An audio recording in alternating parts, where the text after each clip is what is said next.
At the start of Game of Thrones, Jaime Lannister is like an R-rated version of Shrek's Prince Charming. He's an arrogant, selfish, violent knight who roots his sister and tries to murder a child. Jaime's a bad guy, and it looks like author George Martin originally planned to keep him that way. In an old outline of the series, written before the first book, Martin says that Jaime would become king, taking the throne by murdering everyone in his way. It also says that Sansa would have a child with Joffrey, Tyrion would fall in love with Arya, and that Catelyn would be killed by White Walkers. So the actual story turned out very different to this outline, because Martin doesn't like to stick to a plan when he writes. He says that he writes not like an architect, but like a gardener. He lets his characters gradually develop and grow, and he follows where they lead, which means sometimes his characters surprise him and become something he didn't expect. Jaime is a great example of this, because over 5 books and 7 seasons, he grows into someone much more complex than even the author imagined. In the first couple books, Jaime really is just awful. He's arrogant and vain, wearing glittering gilded armor. He's impulsive, reckless, and violent, willing to kill anyone who gets in his way. He tries to kill Bran for seeing him with Cersei. He kills 3 Stark men to intimidate Ned. He implies he'd have hurt or killed Arya if he'd caught her, and he uses cruel words to hurt people. Apart from his twin sister Cersei, his brother Tyrion, and his father Tywin, Jaime doesn't seem to care about anyone or anything. He doesn't believe in anything. He thinks that knights and the Kingsguard are corrupt, that gods and religion are bullshit. When confronted with the evils of the world, Jaime just laughs. Catelyn thinks Jaime is vile. There is nothing here but arrogance and pride. If there was ever a spark of honor in him, it is long dead. Jaime seems irredeemable, but in Book 3, we start to learn why Jaime is the way he is. Jaime was born the son and heir of the rich and powerful Lord Tywin Lannister. Jaime grew tall and beautiful with golden hair, like his twin Cersei, who he had an incestuous relationship with from a young age. Jaime's other love was the sword. He was a highly skilled fighter, and he dreamed of being a great warrior. When he was 15, he fought outlaws alongside the famous Arthur Dayne and was knighted on the battlefield. Later, he joined the Kingsguard, a famed brotherhood sworn to protect the king. Kingsguard can't marry or hold land, so Jaime gave up his claim as the heir to Casterly Rock. But Jaime had never wanted to rule. He wanted honor and glory as a brother of the Kingsguard, and he wanted to be close to Cersei at King's Landing. So at 15, the Kingsguard seemed like everything Jaime had ever wanted, but it soon soured. It turned out that the king, Aerys Targaryen, only took Jaime into the Kingsguard to piss off Tywin and to use Jaime as a sort of a hostage. He'll win no glory here, the king had said. Tywin got mad and left the capital with Cersei, separating Jaime from his twin and lover who he joined the guard for in the first place. So Jaime got no Cersei and no glory, and was stuck serving a mad king. Aerys grew more and more violent and cruel. He liked to burn men alive, and he attacked his wife, Rhaella. And since Jaime had sworn to obey, he could only stand and watch, trying to look without seeing the burning men that would haunt him all his life. Eventually, the kingdoms rose against Aerys in Robert's Rebellion, and near the end of the war, Jaime killed Aerys, the king he'd sworn to protect. Westerosi society takes sacred oaths seriously, so forever after, Jaime is hated as the Kingslayer, an oath-breaker, a man with shit for honor. The irony is that people hate Jaime for the best thing he ever did. We learn in Book 3 that the reason why Jaime killed Aerys was that Aerys planned to burn down King's Landing, to kill thousands of innocent people with wildfire. Jaime killed the king to save the city, but no one knows this, because after Jaime killed Aerys, Eddard Stark arrived and looked at Jaime with cold eyes full of judgment. Ned didn't want to hear Jaime's explanations. He only had to look at him to judge him guilty. So it seems that Jaime felt he couldn't explain the wildfire plot to people, that no one would listen or believe him. But what really gets to Jaime is the judgment. Jaime is haunted by memories of Ned Stark, Prince Rhaegar, the Kingsguard. They represent Jaime's failures, his broken oaths, the blood on his hands, not only of Aerys but of Rhaegar's family, who died under Jaime's watch. Deep down, Jaime's ashamed of the man he became, and the way he deals with this is to hide his insecurities and laugh at everything and pretend he doesn't care. People say he's a bad knight and a bad Kingsguard, so Jaime mocks knighthood and Kingsguard, says it's all corrupt anyway. People say the gods will punish Jaime, so he says the gods aren't real. All his cynicism, sarcasm, nihilism are defense mechanisms to protect him from criticism. It's kind of like what Tyrion says, to wear your identity like armor. Tyrion plays the imp, Sandor plays the hound, and Jaime plays the callous, uncaring Kingslayer. It's easier to play a villain than to face the pain of old trauma, to grapple with grey morality and the shame and guilt of failure. Jaime distracts himself with the two things that he's good at, fighting with swords and sex with Cersei. Because in combat and sex, you don't have to think about the past or the future. You live only in the moment. Jaime says time sleeps when swords wake. But in Book 3, Jaime loses these distractions and is forced to face his past and his future. Jaime is captured by Robb Stark, then he's freed by Catelyn on the promise that he'll return Sansa and Arya to the Starks. So Jaime travels to King's Landing with Brienne, but along the way they're captured by the Brave Companions, or Locke in the show, who suddenly, brutally, cut off Jaime's hand. His sword hand, the part of him that makes him who he is. It's the hand Jaime used to kill Aerys, to cripple Bran, to love Cersei. He loses his glory and his shame, both at once, leaving what? Who am I now? Jaime asks. Proud Jaime Lannister is devastated, brought low. He almost just gives up and dies, but he's urged to live by Brienne. Brienne and Jaime have a complex relationship. At first, they hate each other. Jaime calls Brienne wench and thinks she's a stupid, ugly freak. Brienne calls Jaime Kingslayer and thinks he's a monster for his crimes. But Jaime and Brienne have some things in common.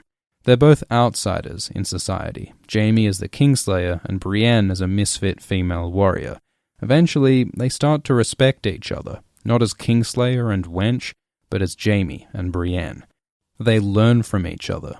Jaime shows Brienne that doing the right thing can be more complicated than she thought, and Brienne shows Jaime that even in a cruel, complex world, a true knight persists. Even when she fails, even when no one believes in her, Brienne keeps her word and defends the weak and does what's right, and so should Jaime. So Jaime learns from Brienne's example. He heroically rescues Brienne from a bear, and later he gives her a priceless Valyrian sword called Oathkeeper, so Brienne can keep Jaime's oath to return Sansa to the Starks. Sansa is my last chance for honor, Jaime says. So Brienne looks for her, for Catelyn's sake, and for Jaime's. Jaime returns to King's Landing a changed man. He's gone through hell, he's lost his hand, and he has no more patience for lies and schemes, which frustrates his lying, scheming family. Tywin wants Jaime to leave the Kingsguard and get married and rule the Rock. Jaime refuses, so Tywin disowns him and is later killed by Tyrion. Jaime saves Tyrion from execution, but in the books the brothers have a falling out when Jaime reveals he lied about Tyrion's first wife, Tysha. And from Tyrion, Jaime learns of Cersei's infidelity. He increasingly sees her as a lying, manipulative fool, and Cersei rejects this changed Jaime. So gradually, the lifelong lovers begin to break up. By the end of Book 3, Jaime feels he's lost everything. His sister and lover, his brother, his father, and his hand. Everything that makes him who he is, everything that he loved, is gone. All he has left is the Kingsguard, so Jaime turns to the White Book. The White Book records the history of each member of the Kingsguard. There are all these great heroes like Arthur Dayne, with all these great deeds written in their pages. Jaime's page doesn't say much, apart from his killing King Aerys, but there's still lots of blank space there. Jaime realizes he can fill his page, write his future, with whatever he chooses. In the show, Jaime chooses to stand by Cersei for 3 more seasons, but the books are different. In Book 4, Jaime travels the Riverlands, mopping up the last of the war, and he starts to build a new identity as a more honourable man.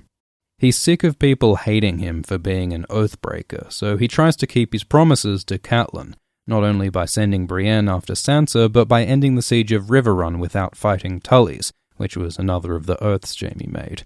He starts taking his Kingsguard and Knight's vows more seriously.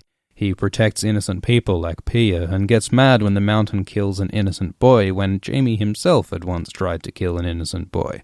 Jaime does justice, executing criminals and sorting out conflict between Loras and Brienne.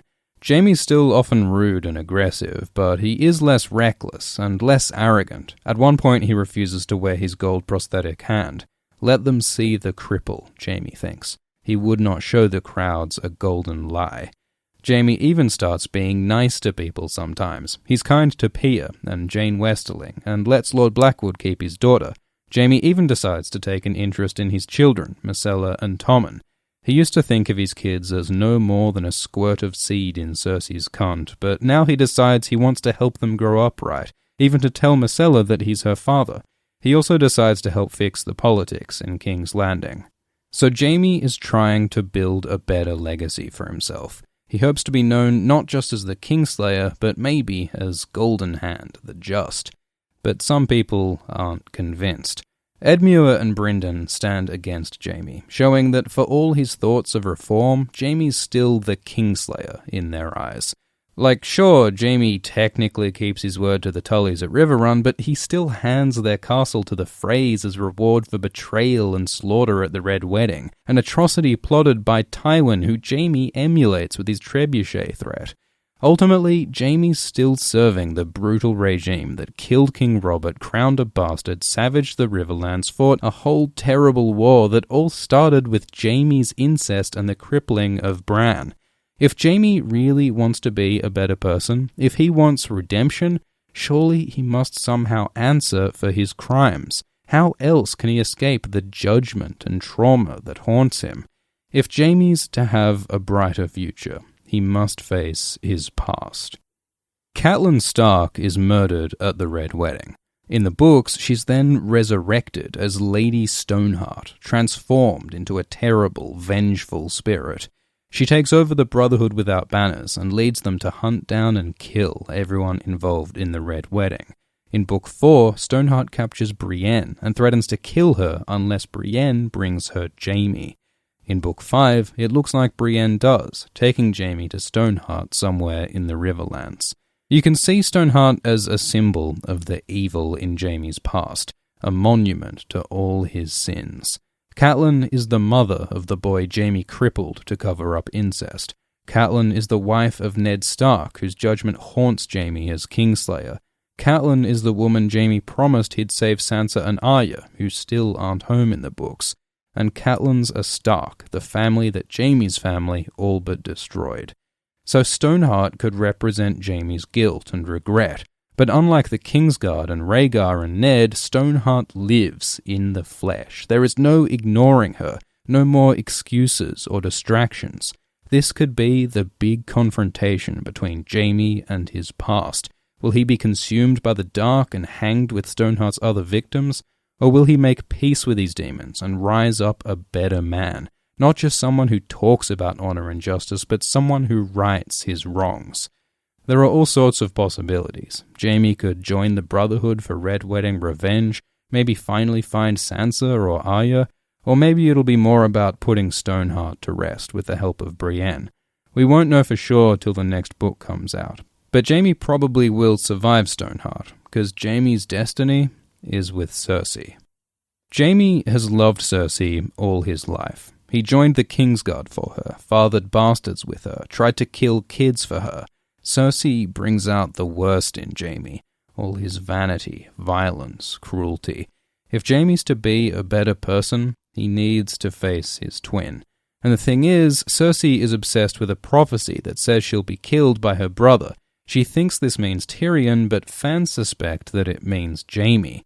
Remember, in the show, Cersei blows up the Great Sept with wildfire. There are hints she'll use wildfire in the books as well, but she won't just blow up the Great Sept. Fans believe that Cersei may try to burn the whole city of King's Landing, just like Aerys tried to do years ago.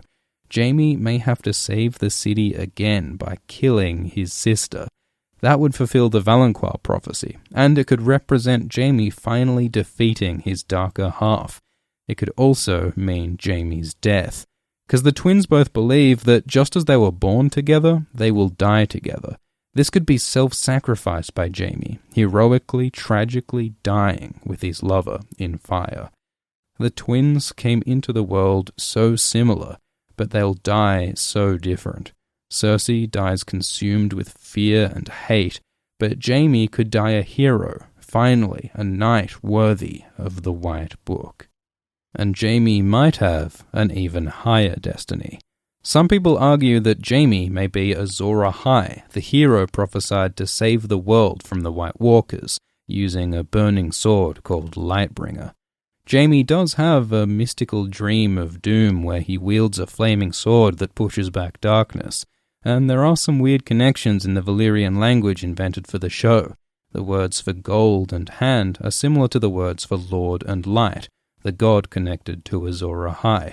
And Jaime's arc could loosely fit the story of the forging of Lightbringer, tempering his swords first in water, then in the heart of a lion, then in his beloved wife. Cersei could be the sacrifice, and if Jaime dies with her, he could then be reborn amidst smoke and salt as Azor Ahai, his hand transformed into a burning weapon, Lightbringer.